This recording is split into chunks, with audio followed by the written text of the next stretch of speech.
que o fim dos tempos nos espera. Isso. Falando aí como título da live, teologia inclusiva, igreja, né, inclusiva, essa coisa Isso. toda, a gente vai estar passando sobre esse assunto. Você tem pesquisado um pouco sobre esse assunto aí?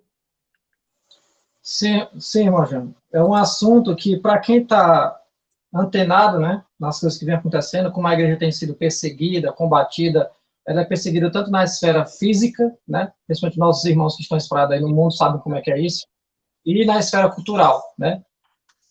Então, na esfera cultural, a gente tem percebido essa pressão para a igreja aceitar determinadas práticas que a Bíblia mostra que é pecaminosa, e essas pessoas que estão se corrompendo dentro da igreja, tanto líderes como ovelhas, que estão se corrompendo, ou mesmo pessoas infiltradas no nosso meio que nunca se converteram, né?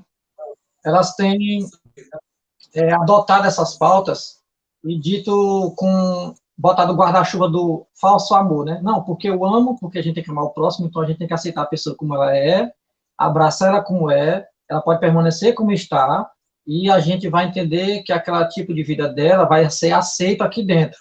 E, na verdade, isso não é o amor de Cristo, pessoal, isso é o amor do mundo, e, na verdade, isso aí é a complacência com o pecado, isso não é o amor de Deus. O amor de Deus é o amor que trata com a verdade e a justiça, anda lado a lado, a justiça e o amor. Então, a gente vai tratar desse assunto, dessa chamada igreja inclusiva, né? Porque não inclusiva por quê? Porque ela quer incluir esses grupos que se acham, que sofrem preconceitos, essas pessoas que não são bem aceitas, eles querem colocar as pessoas se sentindo aceitas como elas são, né? No sentido de prática pecaminosa que eu estou falando, aí é a tal da igreja inclusiva, a teologia inclusiva. Mas não que esse pessoal é igreja, né? Na verdade, estão mais caminhando para a seita herética do que igreja. Praticamente acaba indo de encontro naquele vinde como estágio, mas não é para ficar como estágio, né? Tem essa diferença, né? Isso. Para eles não é. Permaneça como está. Jesus Cristo te ama desse jeito e não precisa se transformar, não. É desse jeito que você vai ser salvo. Está errado. Aí já começa a complicar um pouco o entendimento bíblico, né? Exatamente. De toda a teologia bíblica, né? A gente está com alguns textos aqui que a gente tinha separado para mostrar o que realmente a Bíblia, já há 2000 anos atrás, já estava apontando. Já estava apontando do que ia acontecer. E tem gente que acha que a Bíblia tem que ser atualizada, a Bíblia tem que ser revista, a Bíblia tem que ser excluída, na verdade, alguns, né? Vão pensar assim, a Bíblia é retrógrada, é atrasada, é isso, mas ela é mais atual, como diz aí, do que o jornal de amanhã, né? Que já tem 2000 anos e só cego, espiritualmente falando, para não ver o que está realmente acontecendo e está escrito já na Bíblia, né? Exatamente. Então, temos Então, um texto aqui. Você quer falar? Pode.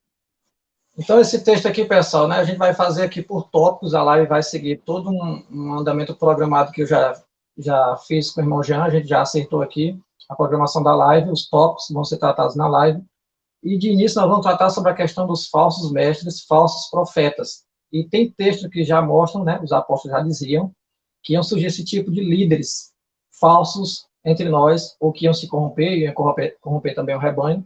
Então, eu vou ler um texto aqui, em seguida o irmão Jean vai ler outro.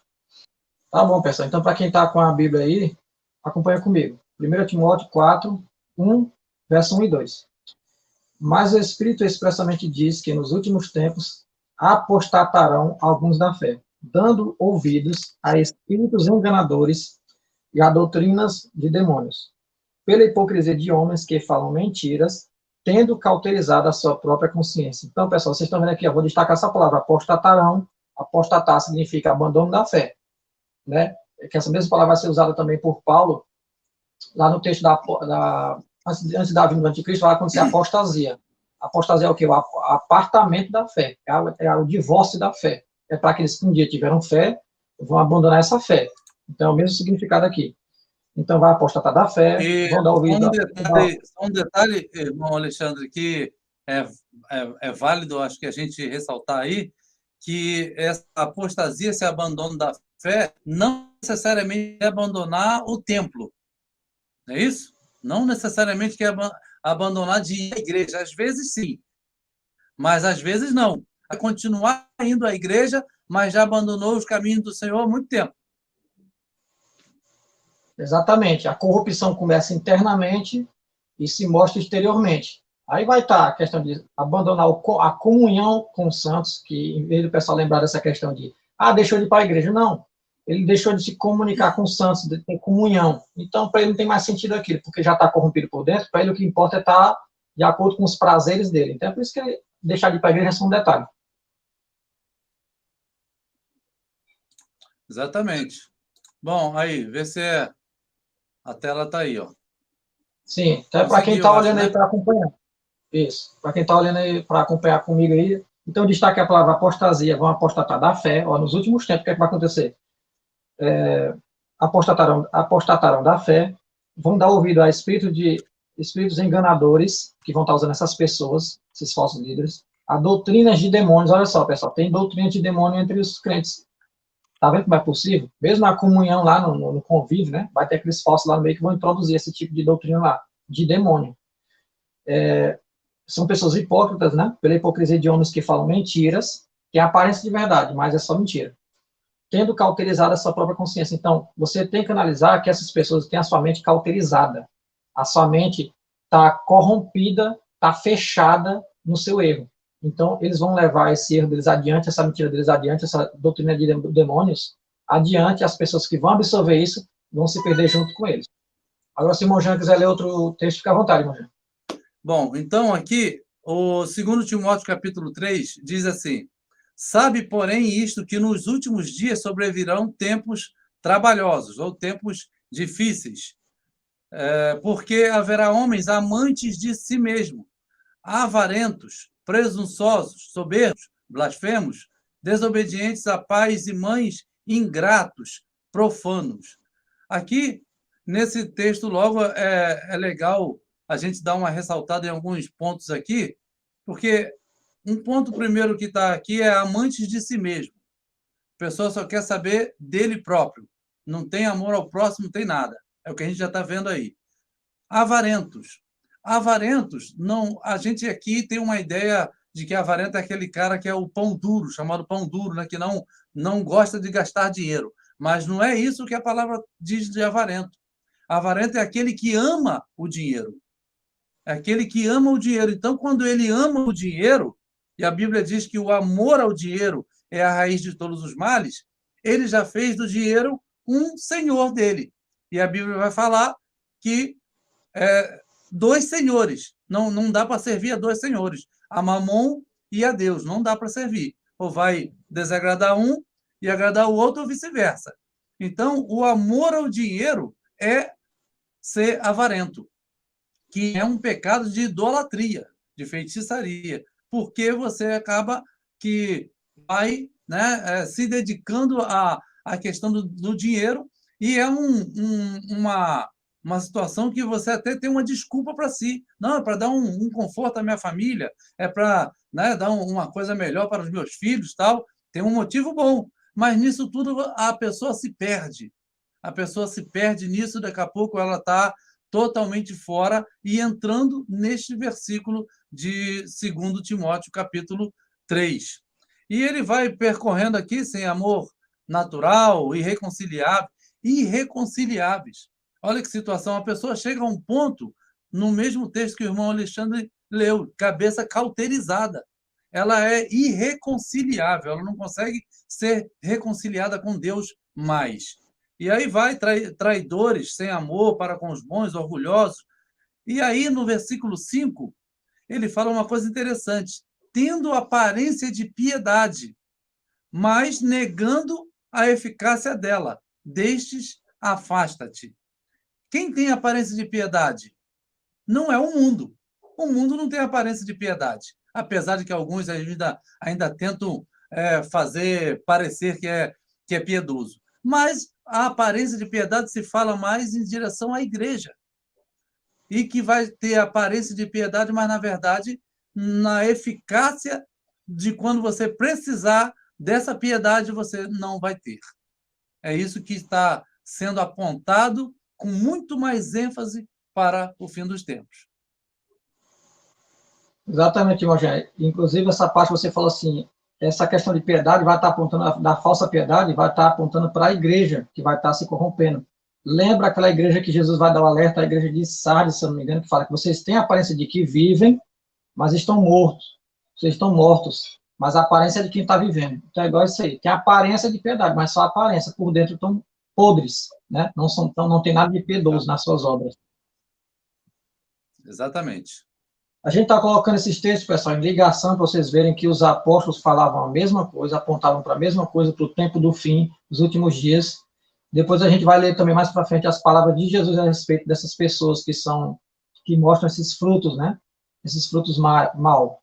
Vamos aqui ler em 2 Pedro, capítulo 3, verso 3.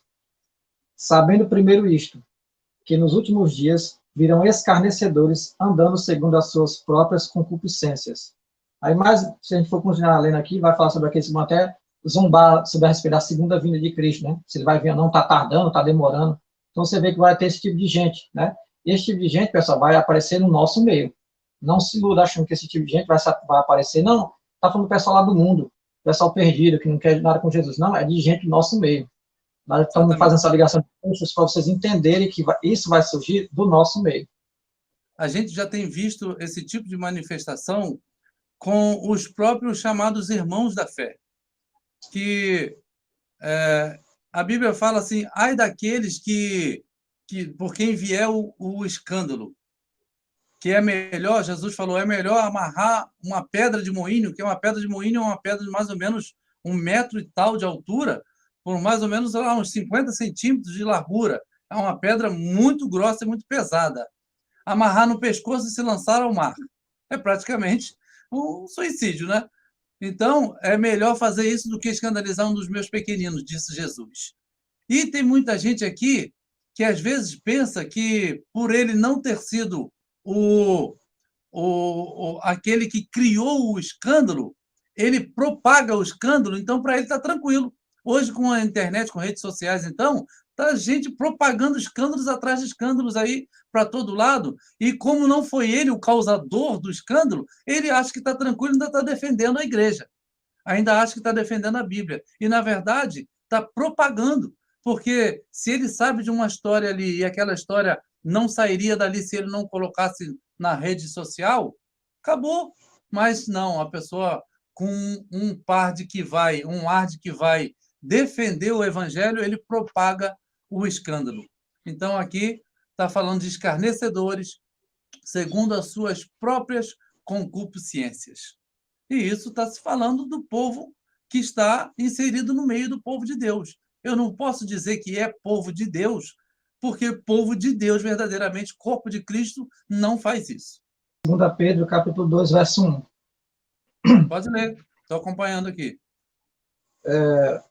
Verso 1. E também houve entre o povo falsos profetas, falsos profetas, como entre vós haverá também falsos doutores, que introduzirão encobertamente heresias de perdição e negarão o Senhor que os resgatou, trazendo sobre si mesmos repentina perdição. Interessante, pessoal, você vê aqui, ó, eles vão introduzir encobertamente, sorrateiramente, debaixo dos panos, debaixo do tapete, sem ninguém perceber. Quando for perceber, muita gente que foi pego de surpresa ou de forma neófita, né, que é aquele que não tem o conhecimento da palavra, ele é menino na fé, quer ser menino na fé, não quer crescer, não quer amadurecer, ele é pego por esse tipo de líder aqui, que encobertamente, de forma sorrateira, introduz as heresias de perdição, né? E o fim deles é esse aqui, ó. Eles vão chegar ao ponto de negar o Senhor que os resgatou. Isso aqui, pessoal, já mostra a apostasia, o abandono da fé. É uma questão que até toca no calvinismo, o pessoal que acredita que uma vez salvo, salvo para sempre. Se a pessoa foi resgatada pelo Senhor, e ele nega o Senhor que o resgatou, isso é o quê? É abandono da fé. É negar a fé que um dia ele foi salvo, né? Ele um dia foi resgatado, foi salvo, né? Mas depois jogou fora, não é isso? Exatamente. Tem gente que vai falar, não, mas essas pessoas sempre foram perdidas e tal. Eu entendo. Tem sim, eu creio que tem pessoas no nosso meio que nunca foram da fé. Mas esse texto e outros que a gente lê e vai ler, mostra que não é bem assim, não.